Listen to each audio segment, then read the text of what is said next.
Hello everyone, English with Shashi online platform पे मैं शशि आप सबका स्वागत करती हूँ। और आगे अपनी इसी ग्रामर की सीरीज का एक और टॉपिक मैं फिर से जिसके बारे में मैं आपको पहले पढ़ा चुकी हूँ, टेंस है, उसी के बारे में हम उसको आगे पढ़ते हुए जो है स्टार्ट करते हैं कि टेंस क्या होता है। देखिए स्टूडेंट्स, टेंस के बारे में मैंने आपको जो है पहले भी बताया था कि टेंस में जो सबसे इम्पोर्टेंट होती है वो होती है हमारी वर्ब। वर्ब हमें बताती है कि कौन सा टाइम जो है, कौन सा जो एक्शन है वो किस समय पर कार्य किया गया है। जैसे मैंने आपको एग्जांपल दिया था, ही गोज टू स्कूल, ठीक है। दूसरा एग्जांपल दिया था, ही वेंट टू स्कूल। अब देखिए यहाँ पर, अब देखिए मैं यहाँ आपको एक बात सबको कहना चाहूंगी कि देखिए अभी जो है इंग्लिश में पैटर्न्स चेंज होने लगे हैं, ग्रामर का थोड़ा एडवांस ग्रामर होने लगी है कम्पिटिटिव एग्जाम के पर्पज से। लेकिन मैं एडवांस पे आपको तभी ही तो पढ़ा पाऊंगी या समझा पाऊंगी जब आपका बेसिक कॉन्सेप्ट क्लियर होगा। हम थोड़ा सा पुराने जो मेथड है मैं उसी से ही आपको पहले समझाऊंगी, फिर हम जो है स्टेप बाय स्टेप जो है एडवांस भी पढ़ाएंगे। एडवांस भी मैं जो है आपको टेंस पढ़ाऊंगी, तो पहले हम बेसिक कॉन्सेप्ट हमारा क्लियर करेंगे, ठीक है। तो जब मैंने आपको कल जो है 3 सेंटेंस बताए थे, he will go to school, ये 3 सेंटेंसेस मैंने आपको जो है प्रीवियस वीडियो में बताया था कि देखिए आपको ये तो हो गया हमारा सब्जेक्ट, ये हो गई हमारी वर्ब और ये हो गया हमारा ऑब्जेक्ट। देखिए अगर मैं आज करंट की बात करूं, एडवांस इंग्लिश की बात करूं, तो जनरली एक हमारे पास होता है सिर्फ सब्जेक्ट। एक सेंटेंस के 2 पार्ट होते हैं, एक वाक्य के, ये पूरा एक सेंटेंस है। देखो सेंटेंस जो है बहुत सारे वर्ड से मिलकर जो एक पूरा वाक्य बनता है। सेंटेंसेस में जो है बहुत सारे वर्ड्स होते हैं, उनसे मिलकर जो बनता है वो अपना एक सेंटेंस बनता है।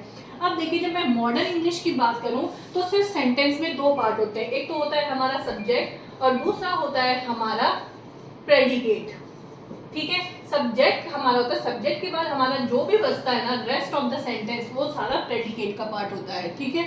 लेकिन मैंने जैसा कि आपको बताया है कि मैं पहले आपको बिल्कुल बेसिक से समझाऊंगी कि क्या होता है टेंस। तो देखिए हम ओल्ड मेथड की अगर मैं बात करूं टेंस की, तो सबसे पहले होता है हमारा सब्जेक्ट, उसके बाद में हमारे पास होती है वर्ब, फिर हमारा होता है ऑब्जेक्ट। यहां तक आपको बात समझ में आ गई।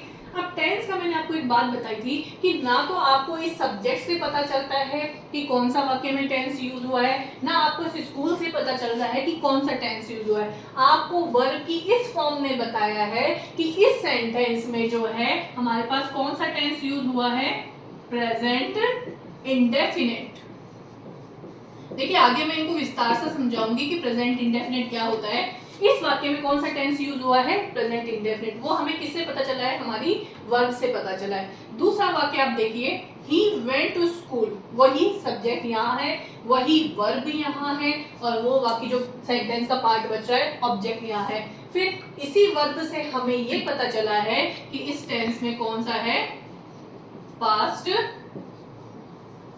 इंडेफिनिट, ठीक है। और थर्ड जो है विल गो, इससे हमें पता चला है कि इसमें जो है फ्यूचर टेंस का यूज हुआ है। लेकिन जैसा कि कल मैं आपको बता चुकी थी स्टूडेंट्स कि सिर्फ टेंस 2 ही होते हैं इंग्लिश में, first is present and second is past. Clear, यहाँ तक आप सबको बात समझ में आ गई। तो हमारा जो सेंटेंस का जो टेंस का पैटर्न है वो ये है, यानी इस वर्ब से हमें पता चला है कि इस वाक्य में कौन सा टेंस का यूज हुआ है। यहाँ तक आप सबको बात समझ में आ गई होगी। ये तो एक बेसिक इंट्रोडक्शन मैंने आपको दिया है बेसिक ग्रामर का। इसका मतलब हमारे पास सबसे पहले क्या निकल के आता है वाक्य में, सब्जेक्ट, सब्जेक्ट जिसको हम बोलते हैं हिंदी में कर्ता, काम को करने वाला। सेकंड नंबर पे हमारी आती है वर्ब, यानी क्रिया, जो कार्य, जो कर्ता जो काम कर रहा है। और थर्ड नंबर पे होता है हमारा ऑब्जेक्ट। ऑब्जेक्ट का मतलब हो गया कर। यहां तक समझ में आ गया। अब देखिए जैसे मैंने एक उदाहरण के तौर पर एक वाक्य लिखा, मैं, ठीक है, अंग्रेजी पढ़ाती हूं, ठीक है। ये हमारी हमारे पास एक सेंटेंस है, मैं अंग्रेजी पढ़ाती हूँ। अब देखिए, सबसे पहले मैंने आपको टेंस का एक फॉर्मेट बताया कि सबसे पहले क्या होता है, सब्जेक्ट। सब्जेक्ट का मतलब हो गया कर्ता, काम को करने वाला। यहाँ पे काम क्या हो रहा है, मैं काम क्या कर रही हूँ, पढ़ाना। पढ़ाना के लिए हम जो वर्ब यूज करते हैं दैट इज टीच। आगे बात समझ में सबको। अब देखिए, काम कौन कर रहा है, पढ़ाने का। कर्ता कौन है यहाँ काम को करने वाला, मैं। तो मैं का मतलब हो गया आई। क्लियर। अब हम दूसरे नंबर पे क्या लाएंगे, वर्ब। वर्ब का मतलब पढ़ाना। तो पढ़ाना को इंग्लिश में क्या बोलते हैं, टीच। I teach. काम क्या कर रही हूँ, मेरा कर्म क्या है, यानी क्रिया का प्रभाव किस पे पड़ रहा है, इस पे मेरा कर्म क्या है, अंग्रेजी पढ़ाना। तो आई टीच इंग्लिश। आगे यहाँ तक आपको सबको बात समझ में। और देखिए, ये हमारा इंग्लिश का कौन सा टेंस, जैसे इसमें अलग अलग इसके प्रकार होते हैं, इसको बोलते हैं सकारात्मक यानी अफर्मेटिव सेंटेंस। Affirmative sentences. और ये कौन सा टेंस है, ये प्रेजेंट का प्रेजेंट इंडेफिनिट टेंस है। ये मैं आपको आगे जो है बताऊंगी कि क्या होता है प्रेजेंट इंडेफिनिट टेंस को आप कैसे पहचानो। फॉर एग्जाम्पल, जैसे किसी ने मुझसे देखो अंग्रेजी में पूछा, आप क्या पढ़ाती हैं। ये मुझसे किसी ने WH वर्ड यानी क्वेश्चन पूछा कि मैम आप क्या पढ़ाती हैं। ठीक है, ये WH वाक्य हो गया। जैसे इंग्लिश में मान लीजिए कोई मुझसे बात कर रहा है, बताइए मैम आप कैसे, तो मैं कहूंगी I am, how are you ma'am, then मैं ऐसे कहूंगी मैम आई एम फाइन। फिर वो मुझसे पूछेंगे कि मेरा ऑक्यूपेशन क्या है, मैम आप क्या करती हैं। तो मैं, जैसे उन्होंने मुझसे पूछा मैम बताइए आप क्या पढ़ाती हैं। तो देखो, हम जब इंग्लिश स्पोकन में भी बोलते हैं तो मैं इस वाक्य को करेक्ट कब कर पाऊंगी, जब मुझे टेंस का नॉलेज होगा। ठीक है, अब आप क्या पढ़ाती हैं, यहाँ पे WH क्वेश्चन। देखो WH क्वेश्चन दो होते हैं, एक तो होते हैं हमारे पास इंटेरोगेटिव सेंटेंस, यानी जिनको हम बोलते हैं प्रश्नवाचक वाक्य। ठीक है, इंटेरोगेटिव सेंटेंस। दूसरा हमारे पास होते हैं WH वर्ड। दोनों में क्या डिफरेंस होता है, ये वाक्य जो है इंटेरोगेटिव जो होते हैं वो हमेशा हेल्पिंग वर्ब से स्टार्ट होते हैं, है ना। अब देखिए, जब हमारे पास किसी प्रश्न का उत्तर हम यस या नो में देते हैं, ठीक है, तब तो आते हैं हमारे इंटेरोगेटिव सेंटेंसेस। और WH वर्ड, जब किसी वाक्य के बीच में WH वर्ड आ रहा है, जब हमें उसका रीजन बताना पड़े, जब हमें उसका कारण देना पड़े, उसको स्पष्ट करना पड़े, तब हम WH क्वेश्चन यूज करते हैं। देखिए, ये तो हो गया हमारे पास WH वर्ड का क्वेश्चन। अब ये यही वाक्य में अगर इंटेरोगेटिव बनाती हूं, तो इंटेरोगेटिव, क्या आप अंग्रेजी, क्या आप अंग्रेजी पढ़ाती हो। और देखिए, क्वेश्चन मार्क लगाना मत भूलिए कि क्वेश्चन मार्क्स मैंडेटरी है, वरना आपका सेंटेंस गलत हो जाएगा कि क्या आप अंग्रेजी पढ़ाती है। यानी ये तो मेरे पास हो गया WH वर्ड क्वेश्चन, और ये सेंटेंस हो गया हमारा इंटेरोगेटिव सेंटेंस। अब देखिए, दोनों को बनाने का क्या पैटर्न है। जब हमारे पास WH वर्ड का क्वेश्चन होता है तो सबसे पहले हम WH वर्ड को बाहर लेकर आते हैं। ठीक है, उसके बाद में हम क्या लेके आएंगे, हेल्पिंग वर्ब लेके आएंगे। ठीक है, थोड़ा सा मैं इसको यहां लिख देती हूं।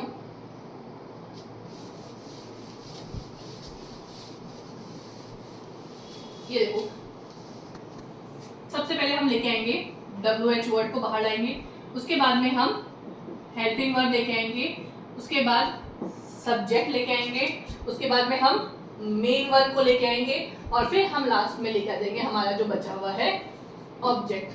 क्लियर यहां तक। अब देखिए, आप क्या पढ़ाती हैं। पहले बात तो हमें ये पता होना चाहिए कि कौन सा टेंस है। ये हमारा टेंस है प्रेजेंट इंडेफिनिट। आप सोच रहे होंगे कि मैडम प्रेजेंट इंडेफिनिट को हम कैसे पहचाने, वो मैं आपको आगे अभी तो मैं सिर्फ आपको एक एग्जांपल दे रही हूँ, बाद में मैं आपको पूरा डिफाइन करूंगी विद एग्जांपल्स के साथ कि आप कैसे पहचानो कि वो प्रेजेंट इंडेफिनिट टेंस है। यहाँ तक आपको समझ में आ गया। अब देखिए, ये प्रेजेंट इंडेफिनिट टेंस का वाक्य है, इसको बनाने का क्या तरीका होता है।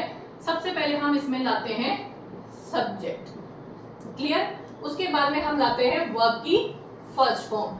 अगर हमारा सब्जेक्ट सिंगुलर हो तो हम वर्ब में एस या ईएस, कब, जब हमारा सब्जेक्ट क्या हो, सिंगुलर हो। सिंगुलर तो आप समझते ही हैं, एक वचन, और एक से ज्यादा होते ही, चाहे वो 2 हो, 3 हो, 4 हो, वो सब किस में आ जाते हैं? प्लूरल में। यानी जब हमारा सब्जेक्ट, हमारा जो नाउन क्या हो, हमारा नाउन सिंगुलर हो, तो हम वर्ब में फर्स्ट फॉर्म के साथ एस या ईएस लगा देते हैं, और उसके बाद में हमारा रेस्ट ऑफ द जो भी है पैटर्न ऐसा कैसा रह जाएगा। ये तो हो गया सिंपल वाक्य, यानी जब हम वाक्य क्या बना रहे हैं? अफर्मेटिव बना रहे हैं, यानी साधारण वाक्य बना रहे हैं, ठीक है।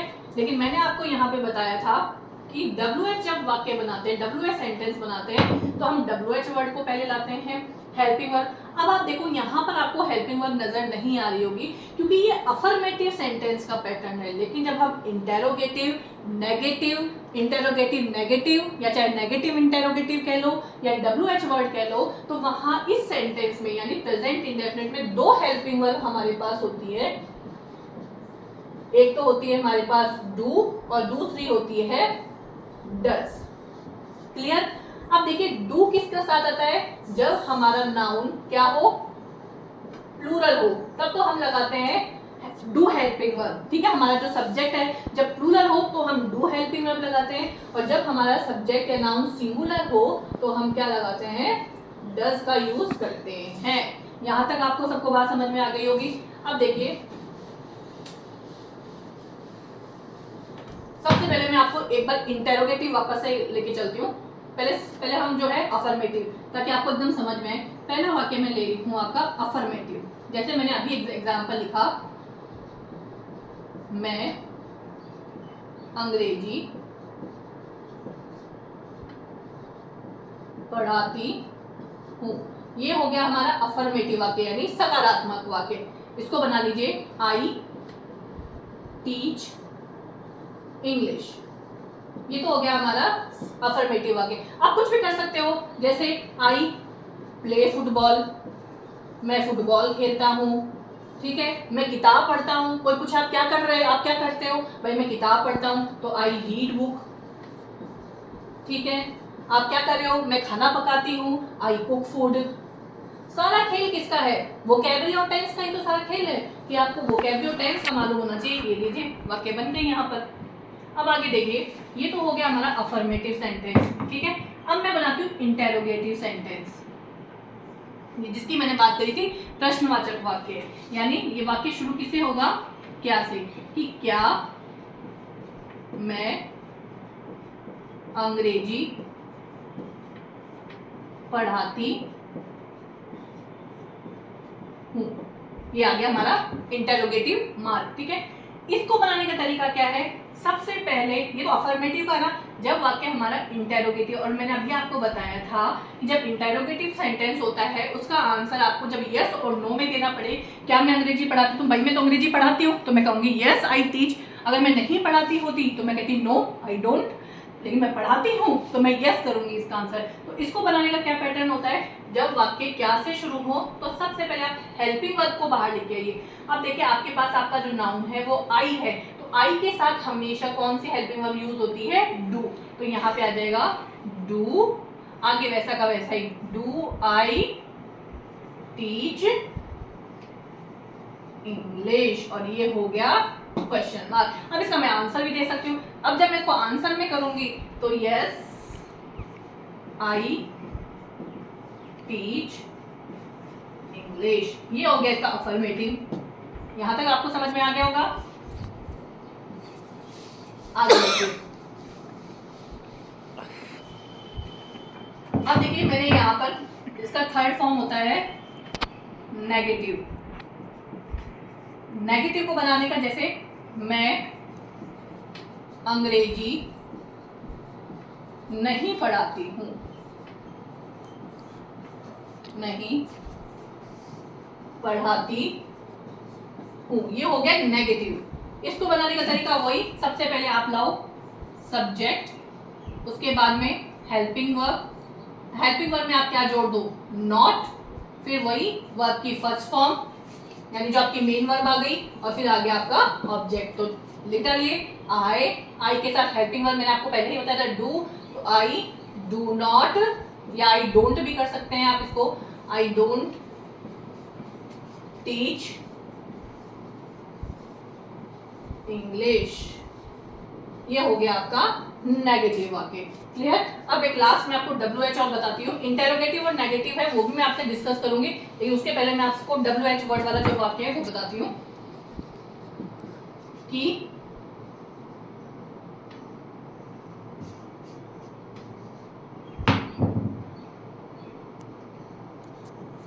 मैं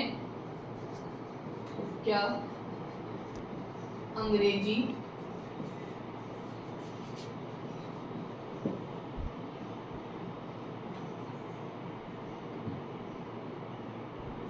इसको ऐसे कर दीजिए, मैं क्या पढ़ाती हूँ। ठीक है? अब वाक्य WH वर्ड से है, तो यहाँ देखिए WH वर्ड, तो सबसे पहले क्या को क्या बोलेंगे? व्हाट। ठीक है? उसके बाद में हेल्पिंग वर्ब ले आइए, व्हाट डू आई टीच, मैं क्या पढ़ाती हूँ। तो ये हो गया हमारा, हाँ, तो ये हमने देखा यहाँ पे व्हाट डू आई टीच, मैं क्या पढ़ाती हूँ। अब इसका आंसर जैसे मैंने अफर्मेटिव में किया कि मैं अंग्रेजी पढ़ाती हूँ, तो देखिए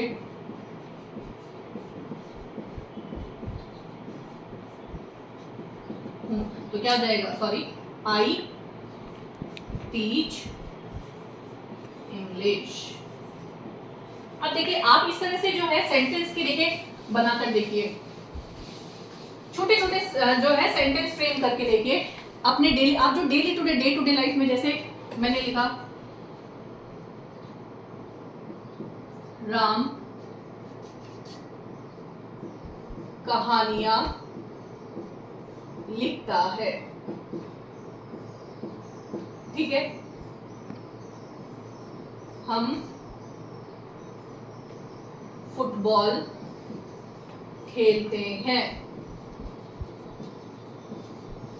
ठीक है? पक्षी आकाश में उड़ते हैं।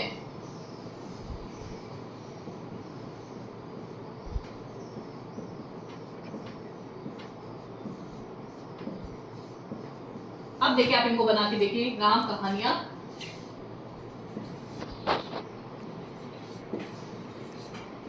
देखिए सब्जेक्ट कौन है? राम, काम क्या कर रहा है? लिखने का, तो राइट। अभी मैंने आपको वर्ड, देखिए छोटी छोटी सी गलतियां यही होती है। मैंने अभी आपसे डिस्कस किया था कि जब हमारा जो है सब्जेक्ट सिंगुलर हो तो आप वर्ब में एस या ईएस लगाएंगे। राम हमारे पास यहाँ हमारा नाउन सिंगुलर है, तो हम वर्ब में क्या लगा देंगे?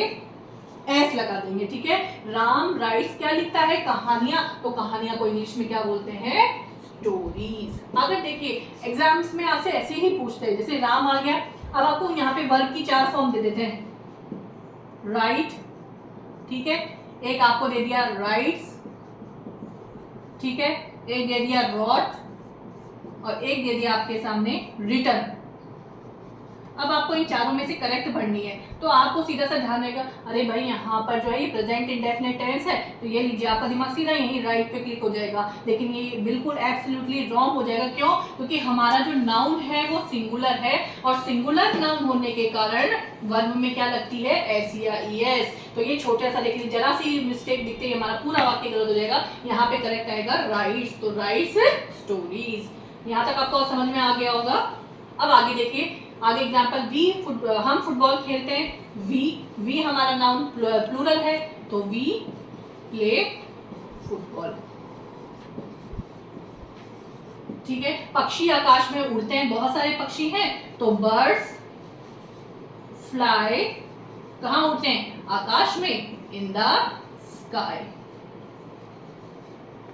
करेक्ट? तो इस तरह से जो है आप खूब सारे एग्जांपल्स खुद भी बनाकर देखिए, और छोटे छोटे सेंटेंसेस बना के देखिए। देखो आपको कितना मजा आएगा पढ़ने में और जो है इंग्लिश को सीखने में। तो यहाँ तक मैंने आपसे जो है 4 तरह के सेंटेंस फॉर्मेशन आपको सिखाए, अफर्मेटिव, इंटेरोगेटिव, WH। एक और बच रहा है हमारे पास में, जिसे हम बोलते हैं नेगेटिव इंटेरोगेटिव, यानी जिसके अंदर नेगेटिव का भी तरीका होगा और इंटेरोगेटिव भी होगा। जैसे क्या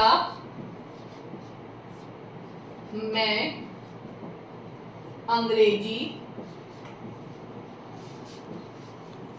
नहीं पढ़ाती हूं? नहीं पढ़ाती हूँ। अब देखिए हम क्वेश्चन मार्क लगाएंगे क्योंकि हमारा वाक्य इंटेरोगेटिव है, तो इंटेरोगेटिव मार्क ही हमने लगाया। अब नेगेटिव और इंटेरोगेटिव है, तो देखो इसको बनाने का सबसे पहले तरीका वही क्या से शुरू है, तो हेल्पिंग वर्ब सबसे पहले आ जाएगा, उसके बाद में हमारा सब्जेक्ट आएगा, फिर हमारे पास में नेगेटिव के लिए नॉट आ जाएगा, वही वर्ब की फर्स्ट फॉर्म आ जाएगी और आगे rest of the sentence object. अब इसको बना लीजिए। हमारे पास पहले आप अपना सब्जेक्ट पकड़ लीजिए, सब्जेक्ट आई है तो आई के अनुसार डू, फिर आई नॉट, थर्ड नंबर पे आ गया, do I not teach English, ये हो गया हमारा इंटेरोगेटिव मार्क। तो यहाँ तक हमने 4 पैटर्न जो है टेंसेस के पढ़े। उम्मीद करती हूँ आप सबको ये क्लासेस बहुत अच्छी लग रही होगी। आगे इसी तरह से क्लासेस को और मतलब और मिलेगी आपको इसी तरह से टेंसेस का सारा पैटर्न। तो आप इसके लिए like share and subscribe my YouTube channel English with Shashi. Thank you so much.